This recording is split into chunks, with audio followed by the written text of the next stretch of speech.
Recurso especial eleitoral 358-64, agravante é Flaviano Batista Soares. Está com a palavra Vossa Excelência.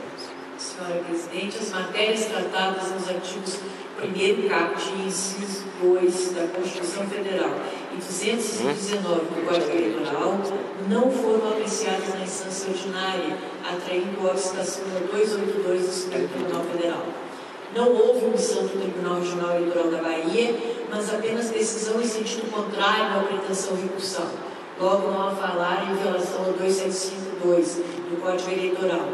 A análise da suposta irregularidade de intimação demandaria o envolvimento de fatos e provas, procedimento vedado pela súmula 7. A alegada inexigibilidade de certidão de segundo grau dos candidatos, que não detém prerrogativa de foro, não foi alegada no recurso especial eleitoral, caracterizando, portanto, uma inovação inadmissível na via do agravo regimental.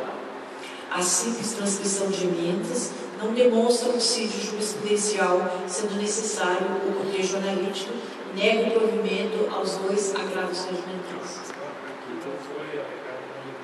Não. Ausência de pré-questionamento. Falta de pré-questionamento. Ausência de pré-questionamento. Só tem sede de agravo regimental.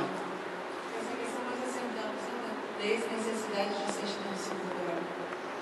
Não havendo de lei.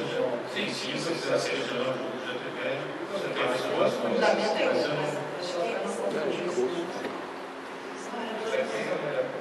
Havendo divergência do programa de estudado, agravos aos quais se nega o provimento nos termos do voto da relatora. Ministra Nancy Andrighi, do grupo 3 de Vossa Excelência, dois embaixos de declaração, o primeiro deles no agravo regimental do recurso especial eleitoral 858-80, procedente de Campinas, embargante a Vicente Carvalho e Silva. Ó, a cara dos homens aí, ó. Eleitoral.